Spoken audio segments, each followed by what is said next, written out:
across many, many years. This is unfortunately a cyclical thing that we have seen, the institutionalized oppression that seems to somehow kind of abate in a way and then come back full force. And now that we are seeing these things with cameras, we see with video that instantaneously goes around the world, we can see a lot of the things that people in the Black community have been talking about for many, many years every day, unfortunately, and in these last several weeks, all too often.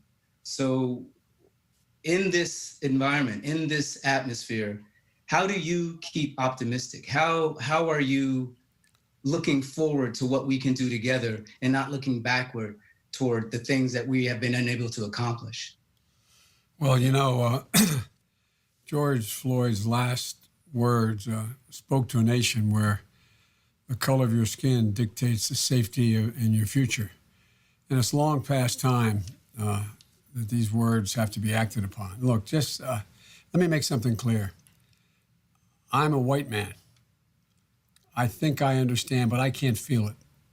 I mean, I feel it, but I don't know what it's like to be a black man walking down the street and be accosted, be a black man walking down the street, be arrested, be a black man walking down the street, and God forbid something worse happen to me. If we just let this wound scab over again, it's never going to heal. As I said, George Floyd's last words didn't die with him. They're echoing all across the country. And I think they speak on to a nation where you have over 108,000 people have lost their lives to a virus now. 40 million Americans have filed for over 40 million for unemployment. And a disproportionate number of the coronavirus cases and job losses are in the African American and Latino communities. As a matter of fact, Latino communities even have a higher unemployment rate, lost jobs. The moment, it seems to me, it's a wake-up call for everybody, for all of us. And the moment, I think, has come for our nation to deal with this systemic racism, to deal with the growing economic inequity in our nation, and to deal with the denial of the promise of this nation for so many.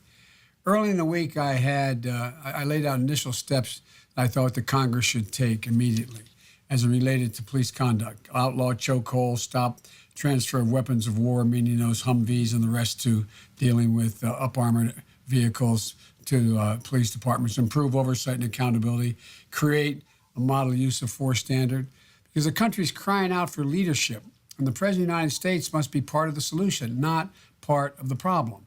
And it's my commitment to all of you as a president, I'm going to lead on these issues, and I'm going to listen. And let me just say, you asked why I'm optimistic still. I'm optimistic because one of the things I learned is that, you're not as old, but we're older, that I thought we had made enormous progress when we finally elected an African-American president. I thought things had really changed. But what I didn't realize is what the historian says is that it's a constant pull and tug in America. America is not a fairy tale. The Constitution is not a fairy tale. It's a constant struggle between good and evil as to who is going to prevail. And, I believe in my heart of hearts that we can overcome. And if we stand together and finally as one America, we're going to rise stronger than we were before. But here's the deal.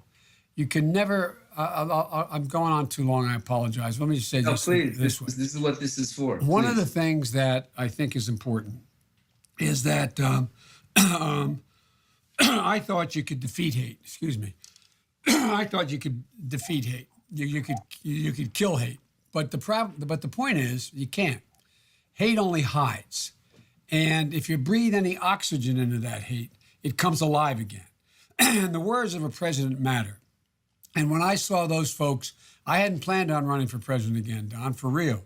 But when I saw those folks coming out of the fields in Charlottesville, carrying those torches and chanting the same anti-Semitic bile they chanted in Nuremberg and in Berlin and in Germany, in the 30s. And then a young woman was killed there, accompanied by white supremacists. And the president was asked, what do you think? And he said something no president has ever said. He said there were fine people on both sides. Right. The point is, this is a constant struggle. We have to constantly fight it, though. As Martin Luther King talked, that arc does bend toward justice. But you gotta fight it. You gotta fight it. We'll never be defeated. And this is a case where I think as we move as one, and I think the American people are ready to move, Black, white, Latino, Asian, I think they're ready to move. We can, in fact, push it back, and if we stay vigilant. I really am hopeful, especially with the generation of young people we're going to hear from today. Their generation is the most engaged, least prejudiced, most open, most well-educated generation in history. So I'm hopeful. Correct. Well, I want to be hopeful too, and I'm hopeful, and I have kids too. Kids, they're 25 and 23, and we've all been in the streets together. We've been in these protests, and I am very proud of them. I hope they're proud of themselves that they have taken this on and understand that this is, as you say, a fight that will continue, and that you can't really ever take a day off or think that you finally arrived at some place. You have to constantly be vigilant and keep it moving. And in the interest of keeping it moving, I think I'm going to bring in our first panelist, our first panelist is Nyla Cobb. And I would just like to have her introduce herself, share her story, and ask whatever question she has of you, Mr. Vice President. Nyla, take it away. Hey, Nyla. Hello.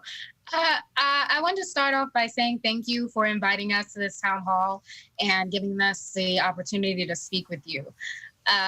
Like you said, I'm Nyla Cobb. I'm a student at Temple University studying political science and public relations. I'm a digital organizer with the campaign and president of Temple Students for Biden. And I'm from Harrisburg, Pennsylvania, and I've seen a shift within my community. Mr. Vice President, Black and Brown people are under attack in this country, currently and have been historically. We're disproportionately impacted by COVID-19 and the subsequent economic downturn. As a college student, I personally feel wronged by the current administration's handling of the COVID-19 pandemic. This was preventable, and we were all let down.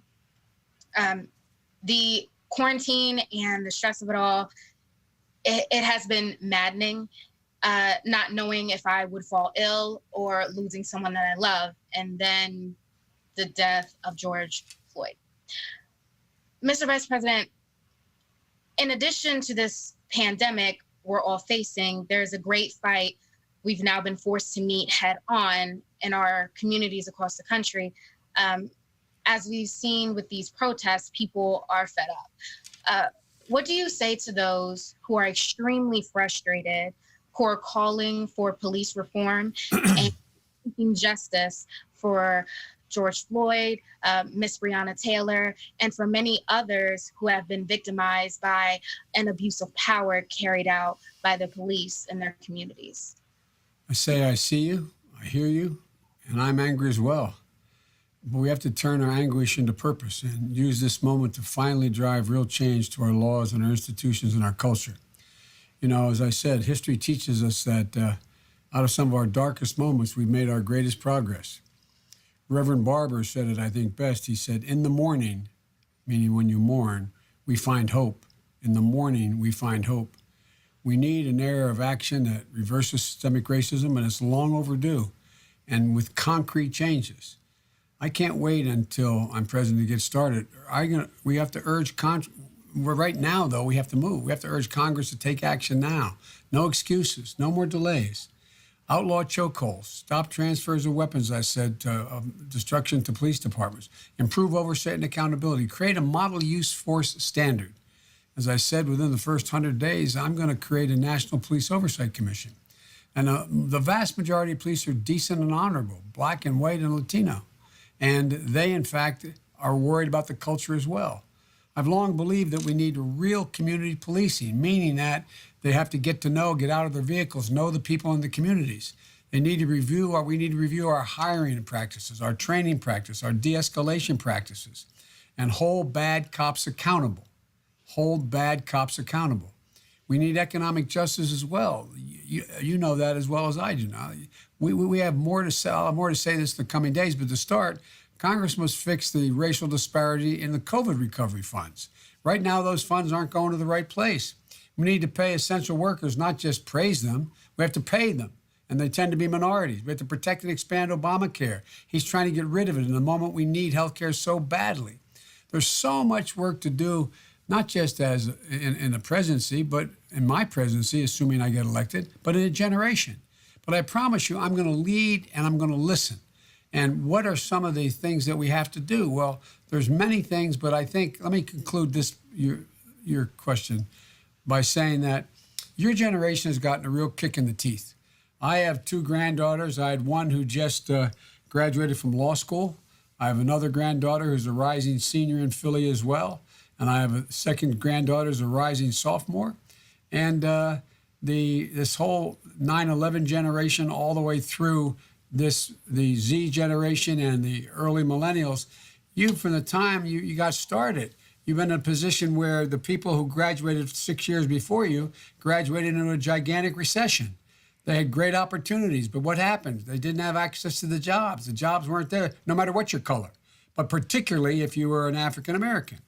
And then now what's happening with this COVID crisis, as well as the fact that we have this incredible unemployment rate, what's happening now?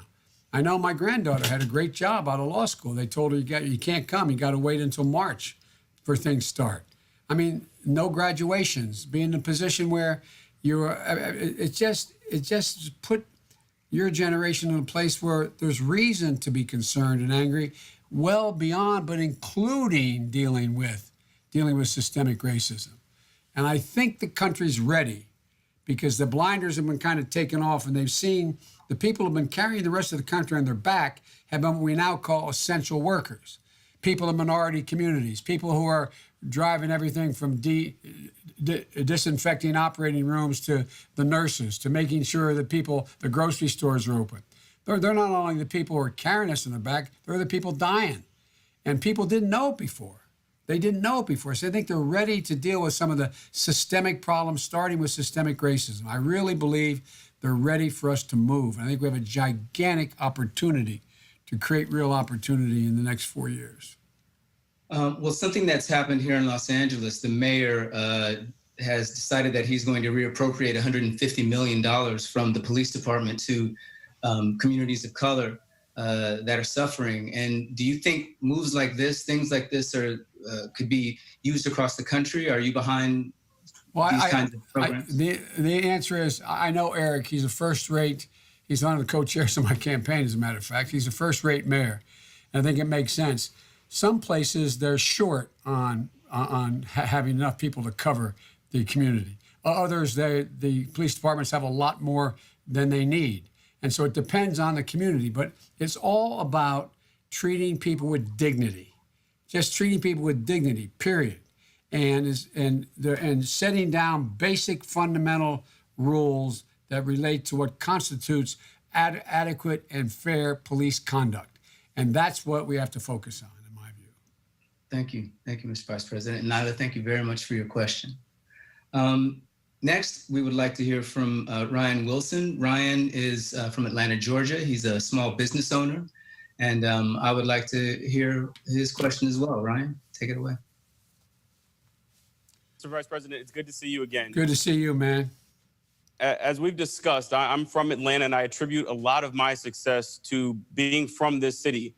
I spent a little bit of time in DC. I went to Georgetown for undergrad and for law school, but I eventually came back to Atlanta because I wanted to start a business that was centered around people, around community. I was inspired by another tragic incident in our country's history, the death of Trayvon Martin. And together with one of my college roommates from Georgetown, this business has flourished because of our focus on bringing people together. What's special about the Gathering Spot is that we're more than a space that tolerates Black folks, but really celebrates them.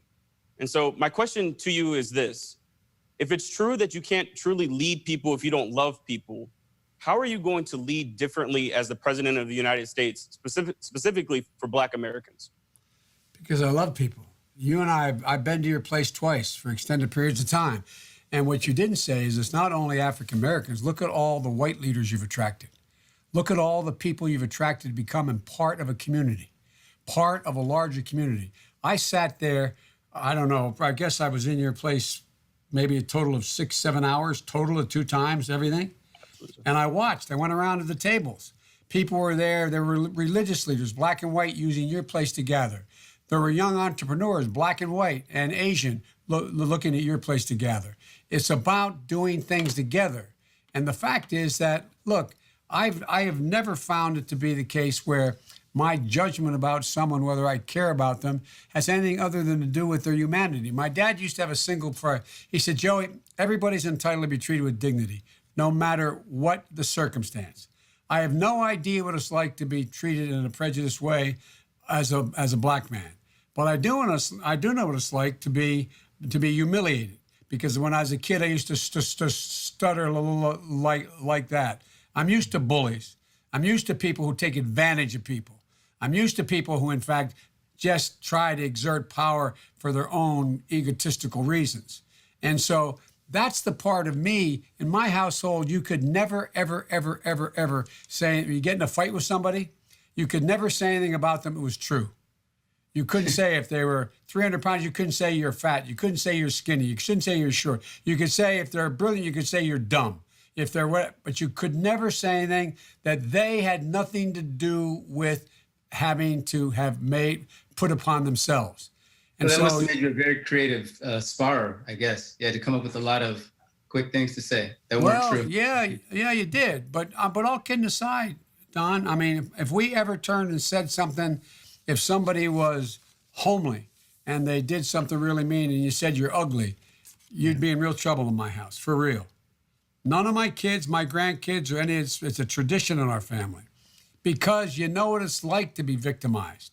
Not like I'm not equating it to being a black man, but I'm equating it to realizing who it is you care about.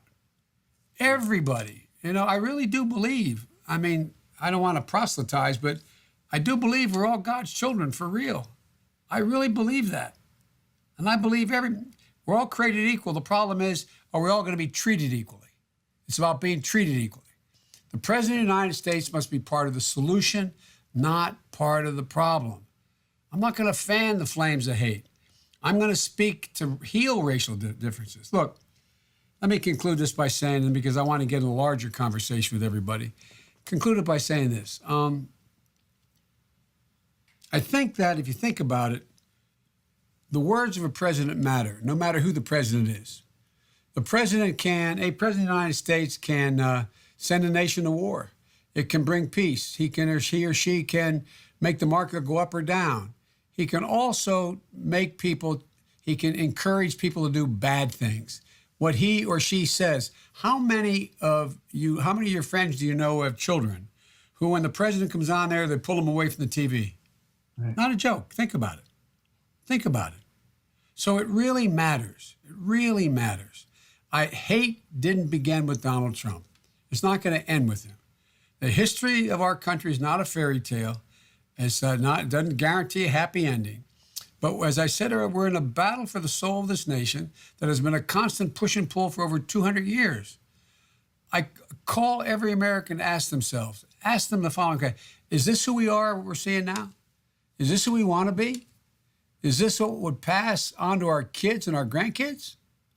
You know, I'll do my job and take responsibility, but I won't blame others. I'll never forget that a job isn't about me, it's about you. Is that how we teach our kids? I work not only to rebuild this nation, but to build it better, stronger, and more inclusive, more resilient than it really was. Look, if elected, my view is that we'll have to address these issues straight on. And the words the president says matter. So when a president stands up and divides people all the time, you're going to get the worst of us to come out, the worst in us all to come out. This president constantly talks about equality without lecturing, talks about and has administrations that looks like the country and the rest. It changes attitudes. And it's about the attitude of the country. Do we want our kids, do we really think this is as good as we can be as a nation? I don't think the vast majority of people think that. There are probably anywhere from 10 to 15% of the people out there that are just not very good people. But that's not who we are. The vast majority of the people are decent. We have to appeal to that, and we have to unite people, bring them together. Bring them together. Thank you. Thank you, Mr. Vice President. Thank you. And also thank you, Ryan, for your question. I would like to move now to Jajori. Jajori Mackenzie Simmons is from Detroit, Michigan. He's an NAACP Youth Division board member. Jajori, what is your question for the Vice President? Good evening, Vice President Biden. I am Jajori Mackenzie Simmons. I was born in St. Peter, Barbados, and came to the United States when I was 2 years old. I grew up in Saginaw, Michigan, and I'm a 2019 graduate of Howard University. Sir, I remember when you came to Saginaw, and some years after that visit, in 2012, my hometown witnessed the brutal killing of a Black man whom at the time was a vagrant. He posed no threat in the situation, and the police shot him 46 times, and no justice was served. His name, Mr. Vice President, was Milton Hall. That injustice sparked me to do something, and I joined the NAACP to be an advocate for equity and justice. That event also solidified my decision in attending an HBCU. In these times, my HBCU served as a sacred ground for healing, intellectual growth, and a space to further develop my identity as a Black man in this world. Education and job opportunities are important to Black youth. So I ask you, Mr. Vice President, what are your goals to sustain Black educational institutions, and how will you ensure that HBCUs are provided adequate federal funding? Look, historic Black colleges and universities have done so much with so little. That's why I proposed for over a year, I'm going to invest $70 billion in HBCUs and minority-serving institutions. And I'm going to ease student debt crisis that particularly impacts now on African Americans. Historically, Black colleges and universities play a vital role in their communities and in the country. They educate more than their fair share of low-income and first-generation students.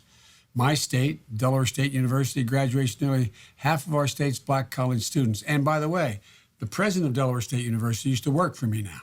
He was on my staff, and I encouraged him to move on, and he's now the president of Delaware State University. And I spent a lot of time at Howard, as you may know, at Howard University as well.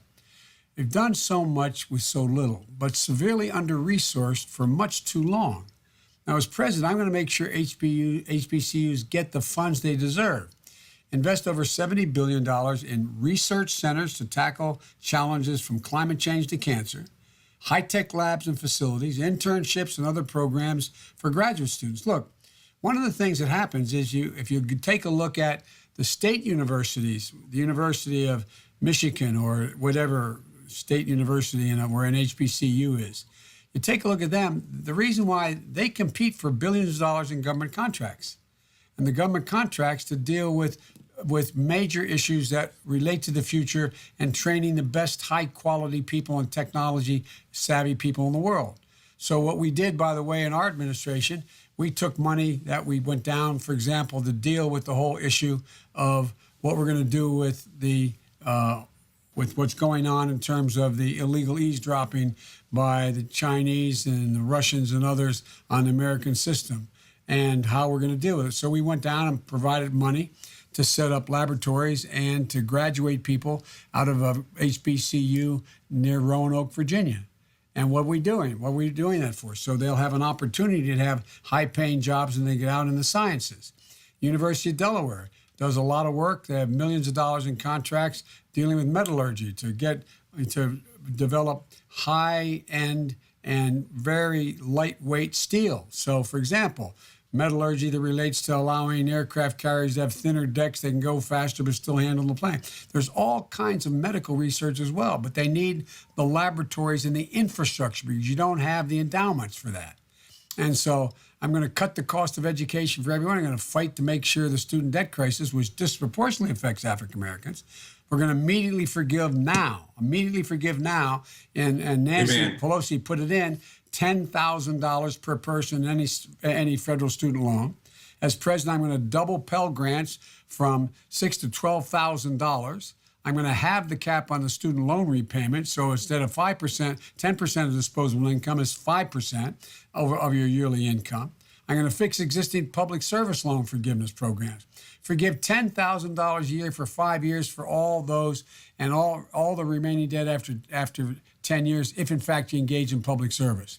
Forgive loans for any public college or private HBCU graduate making less than a family making less than $125,000 a year. Forgive their loans, wipe them out completely. College degrees shouldn't be the only path, though, to the middle class.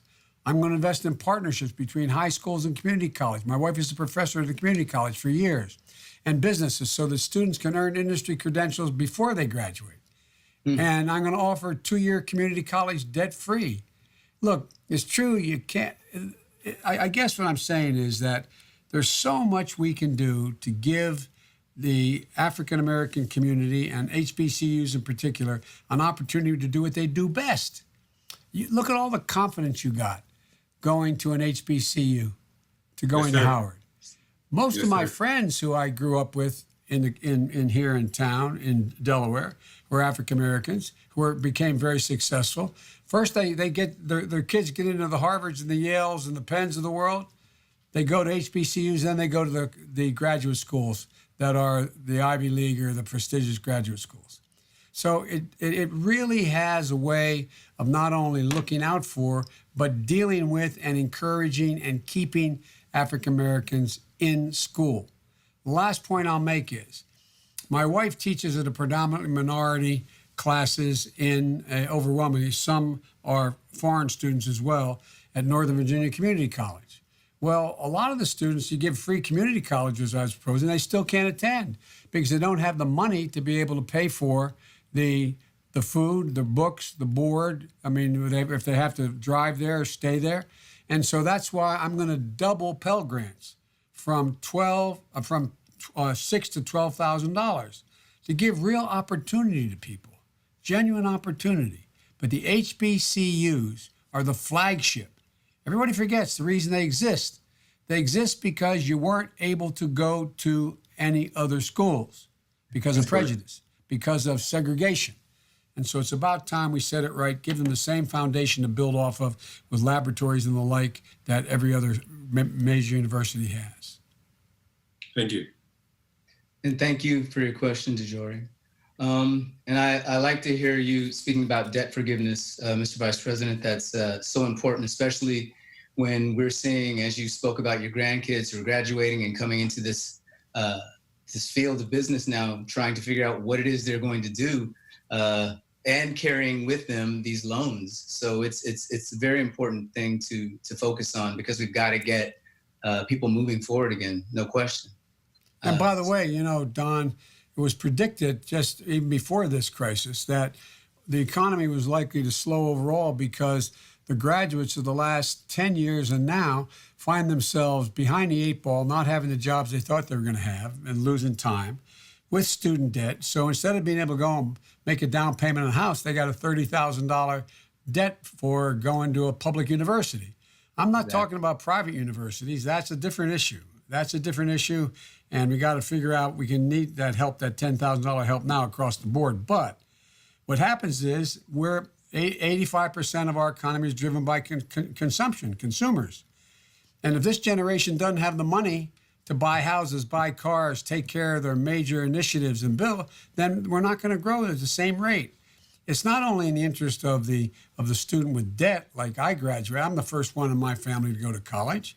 And you know, it was a lot cheaper, but I was able to work and get through it and pay off the debt.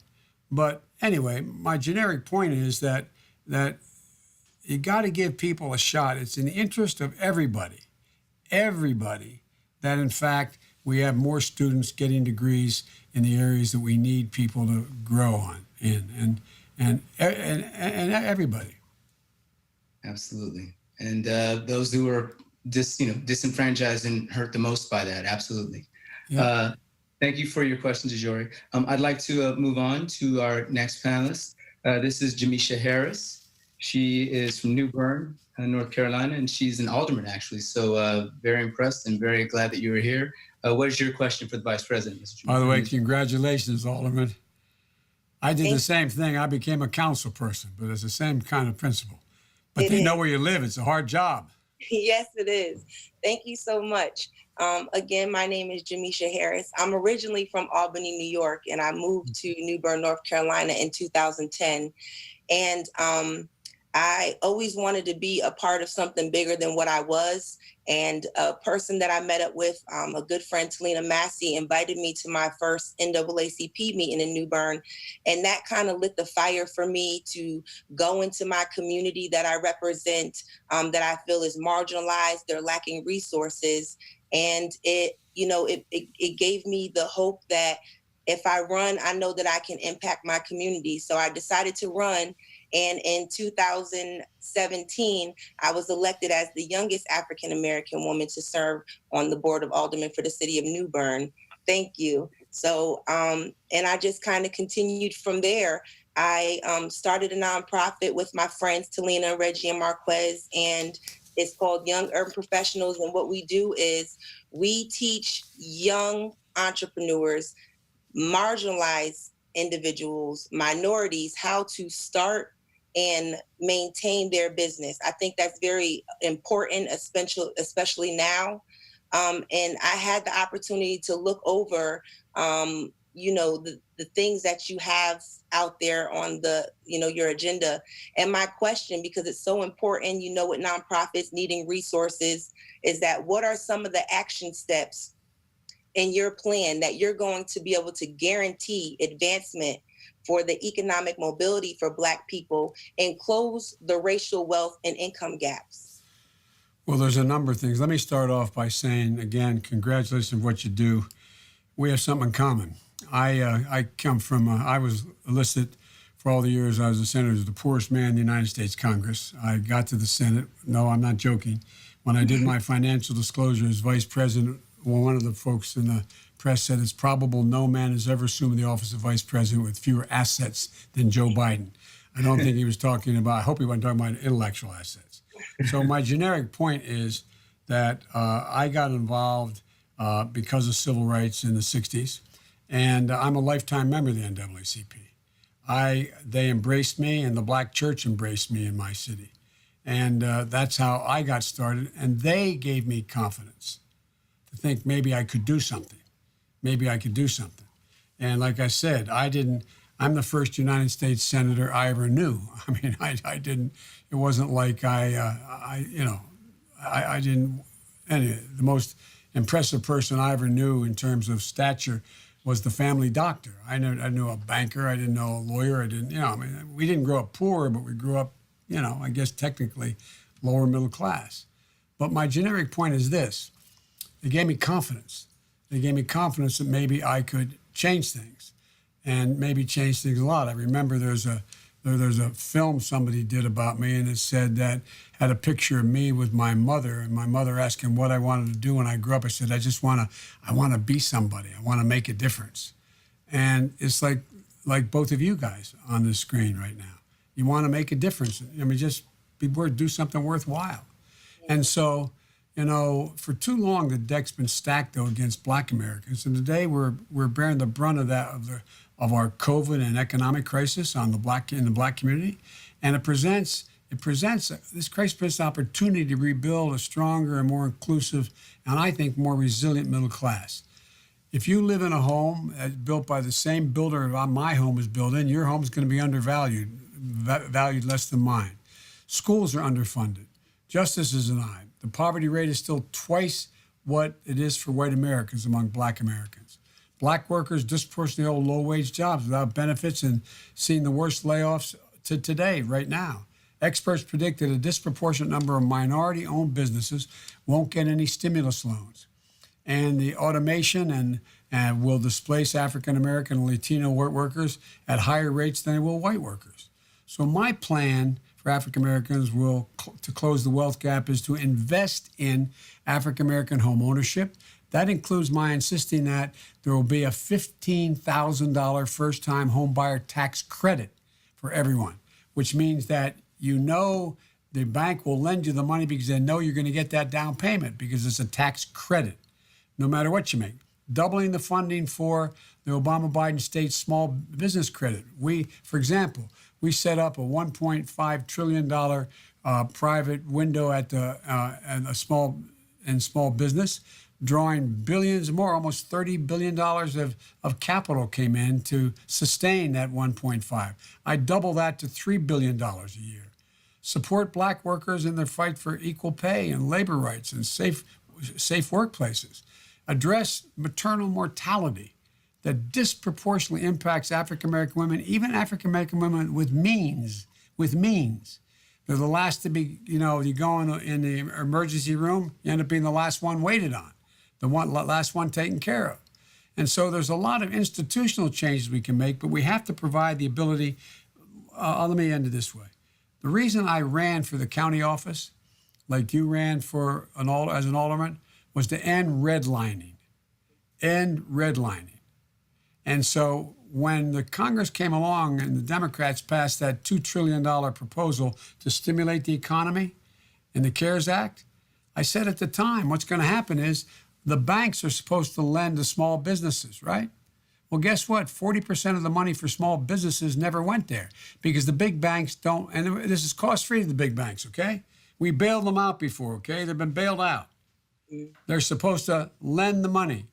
They weren't willing to lend money to small businesses because unless you had an account with them already, you had credit with them already, you had a credit card. That wasn't the way it's supposed to work. We have a Main Street business loan program that has billions of dollars in it. Not one penny has been loaned out yet. Not one. Not one penny. Not one. We're in a situation where what the bottom line is, we got to change and insist the way in which we deal with the African American and the Latino community is just fundamentally different, and the Asian Pacific Islander community. We have to make sure they have the same access. So, if you want to do business in the community, you got to loan in that community. You got to be engaged in that community. We can set up legislation that does that. The House is trying to do that right now. So it's all about, ultimately, you being able to accumulate wealth. And how do most people accumulate wealth to change their circumstance? In the housing they have, in the investment they have. And that's why I call for a multi-billion-dollar investment in housing. And because look at all the places that African Americans and poor folks where neighbors are being gentrified, they can't afford the housing. They can't afford it at all. They can't afford to have a house in Los Angeles, San Francisco, suburban Chicago, parts of Philadelphia. So we've got to change the housing voucher system we have as well. No one should have to pay more than 30% in terms of what their rent is. And on top of all that, we got to change the institutional structures. I know I'm going on long, but it's so long. There's so much we can do, and I think we will do. For example, if you're a single mom working, or even if you're, I was a single dad for a while, raising 2 children. It's hard. And I was making a good salary. I was a senator. I was making $42,000 a year after my wife and daughter got killed, raising 2 boys, and I had help. I couldn't afford to have any, I couldn't have afforded any child care. I didn't have the money for it. Couldn't do it. You should have child care. We should be in a position where there should be a position where you are able to have family leave and get paid for family leave. A lot of things that can change the quality of life for people and put them in a position where they're not the ones that have to go out and do that $5 an hour job and leave their kids behind, et cetera. There's a lot we can do, and with your help, we're going to get it done. I really mean, I'm confident the American people have finally, the Band-Aid's been ripped off. They've seen the people doing all the work for us, and a lot of them are saying, I didn't know that. I didn't know they had to do that. Now's the time to strike while we have a chance. I'd actually like to ask Jamisha a question, and I hope it's not putting you on the spot too much, but if it is, forgive me. Can you speak a little bit to everyone who is really focused on just, presidential election that comes along every 4 years and forgets all of the down ballot voting that's necessary, and being an alderwoman and being a council person, and how important that is, and how these elections matter? Well, I'm so glad you asked that question, because I am grassroots. I am always vocal. Anytime I have the platform to speak to anyone, I let them know how important their vote is, because local elections affect you so much. Your taxes, your roads, county elections. It's so important for you to, I don't care,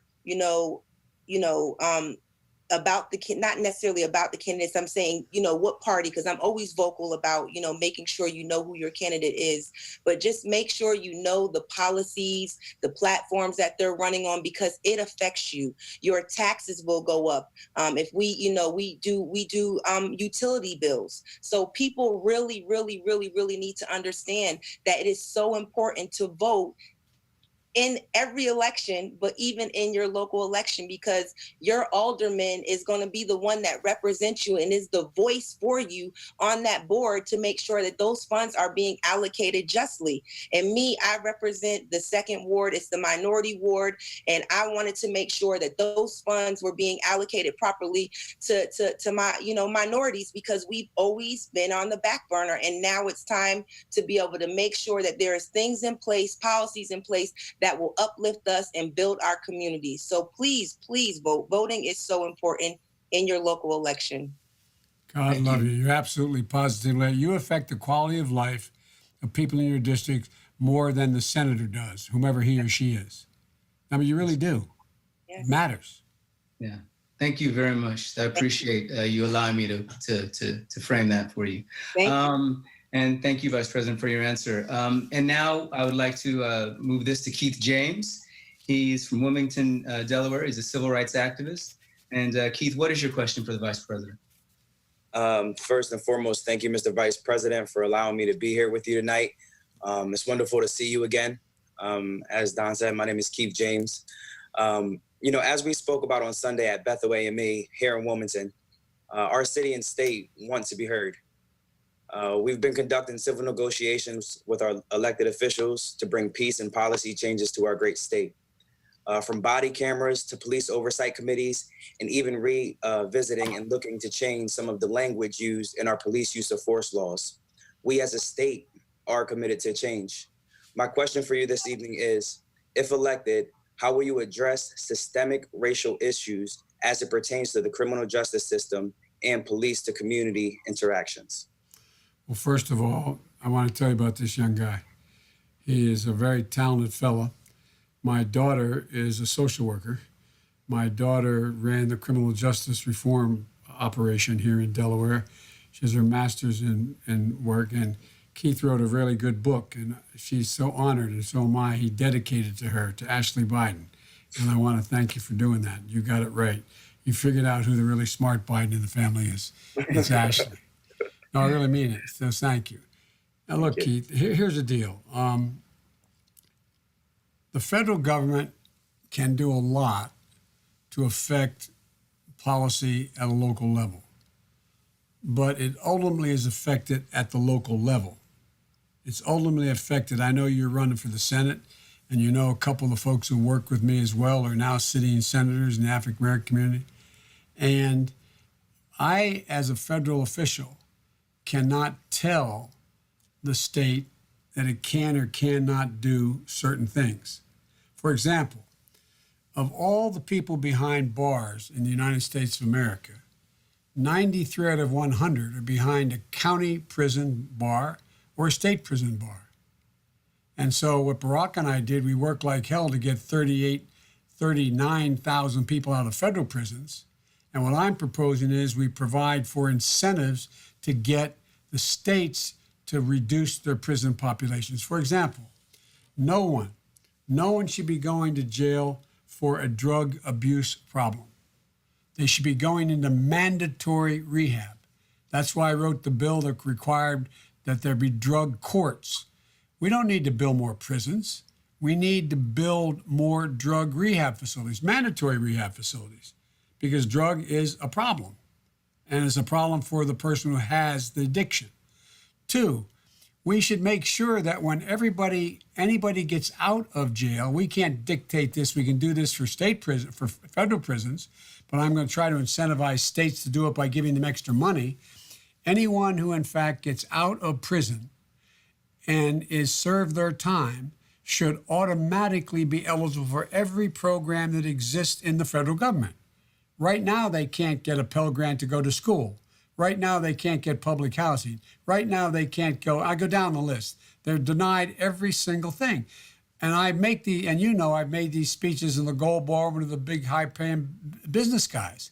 I tell them it's in their interest that we pay money and our taxes to see to it that someone can be rehabilitated.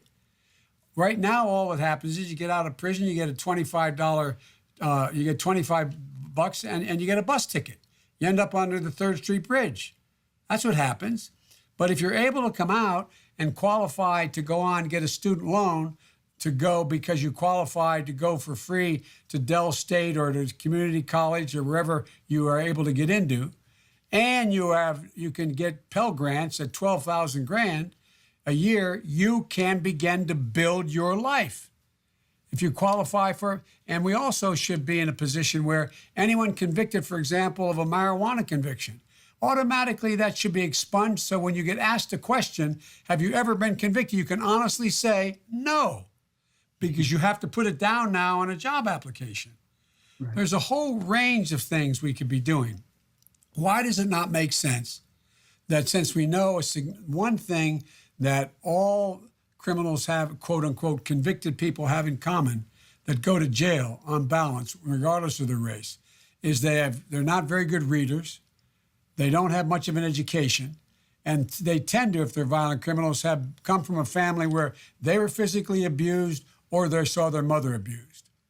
Why does it not make sense to deal with those problems while they are in prison?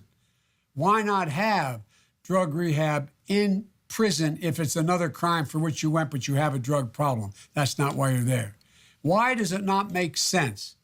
I think you may have helped Ashley try to get the provision passed where she got the criminal justice outfit to buy a tire store, train people in prison to know how to change and fix tires, retread tires.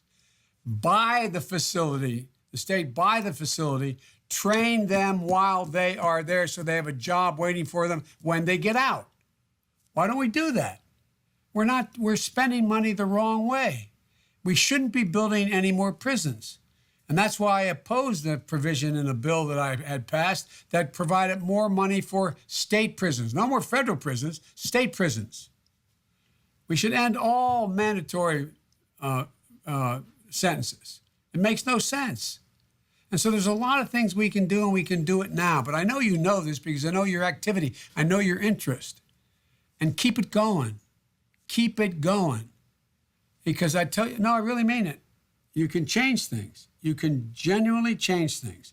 The truth is we can't afford to wait. The country needs solutions now, and the problems that exist now, I urge the Congress to take these actions immediately. I urge young guys like you to get involved and start at a state level the same thing. It's the same thing. There's so much more to say, but I've already said too much. And can I ask you a question? Yes, sir. What do you most get asked about in the community now? I met you down East Side at Bethel with Reverend Beeman. I've seen you before. It's one of my old haunts that I remember. When you're together with people your age in the neighborhood, what are they talking about now?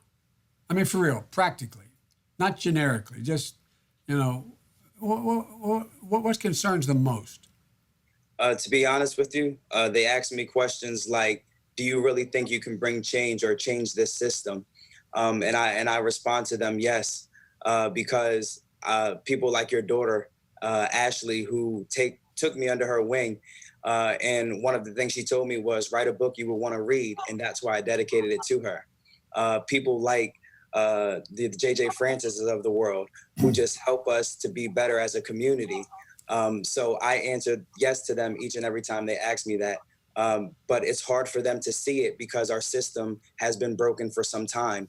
And I understand that, and I understand why they have distrust in the system. But it's my responsibility and my commitment to make sure that we restore hope in our communities. And that's why I'm doing what I'm doing. You see what happens when the system breaks down? Yes, sir. This guy deliberately broke the system. He thinks government is bad, Trump. The reason it doesn't work, he thinks it isn't designed to work. He doesn't know how to make it work. It's all about breaking it down. And it started with the Reagan era. Government is bad. Your problem is government. Well, let me tell you, wealthy people don't need government to protect them. But poor folks, white, black, all colors, all backgrounds, they need the government to protect them. Otherwise, they get taken advantage of. It's just about power. The ultimate sin, my dad used to say, the greatest sin of all is the abuse of power. Abuse of power, whether it's economic power, political power, or physical power.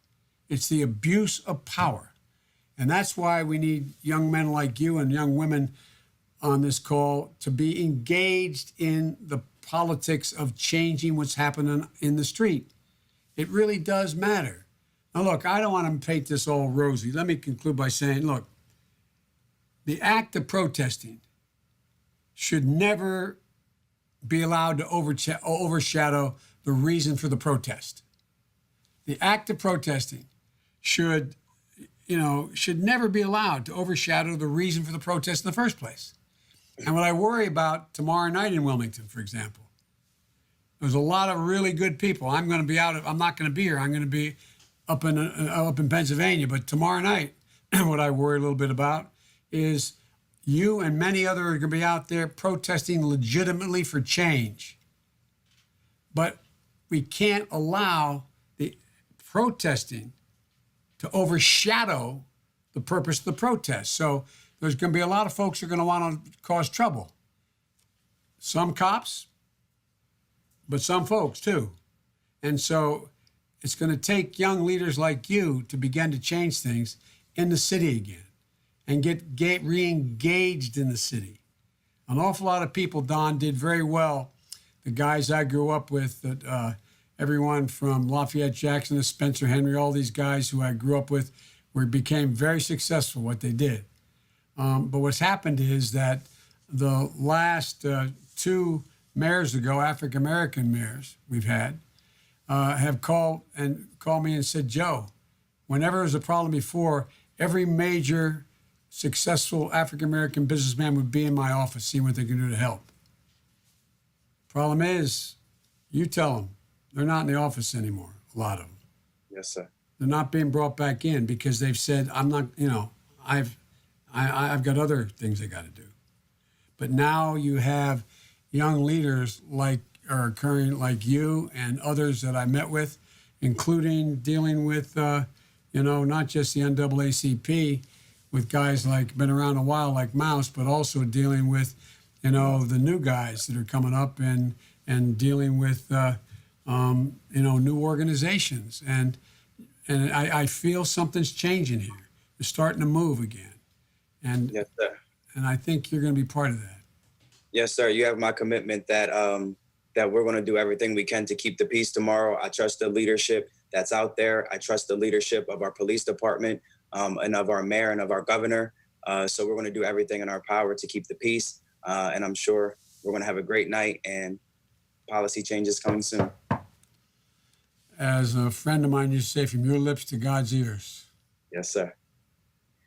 Well, thank you very much for your question, Keith. And I would just like to thank all of you for being here and everyone who's watching.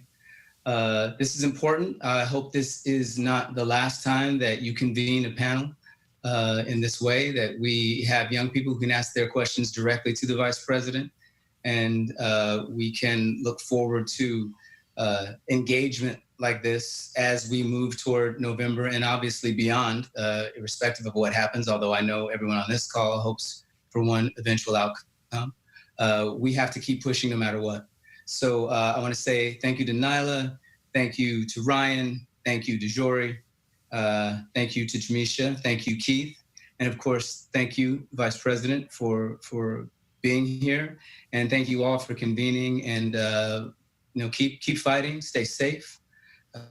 We have a long way to go. Any closing words, Mr. Vice President? Well, Don, I do a lot of these meetings like this, and with your permission, I'll contact you and see if we can get you to do more of this. But we have these, we call them roundtable discussions, from everything from first responders to women in the community to dealing with whatever the issues are, to have them tell me what their problems are. And sometimes, with good reason, they're angry.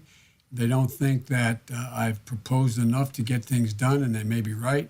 But what I found is I learn from them. What I find is that there is an emerging new sense of the need to be engaged, to be involved.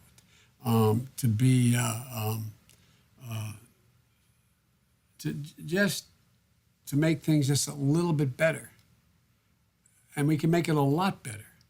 Because I really do think, Don, I'll conclude by saying, you know, when I was coming up as a kid, I'm not making myself out to be any great civil rights guy or big hero, but I used to, you know, we desegregate movie theaters. And anyway, no, I was no big player.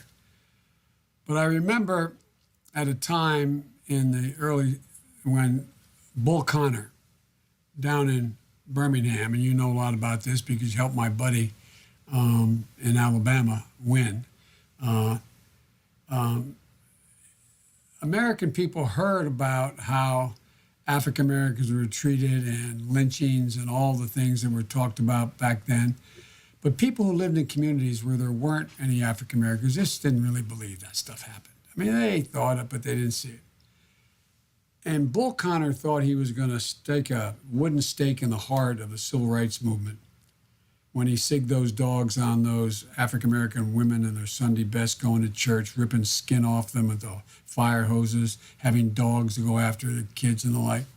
And what happened then?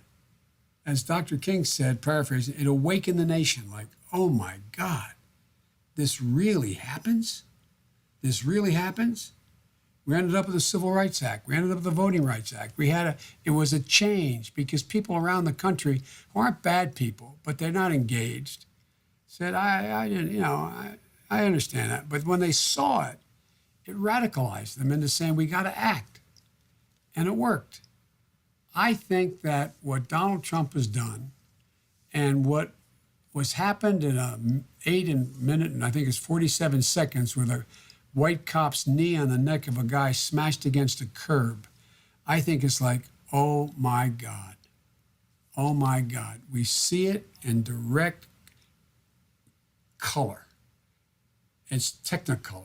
They're looking at it, saying, oh my God, I can't breathe. And the country now is having trouble breathing. They're angry. And I think they're ready to move. And we have to change the institutional structures.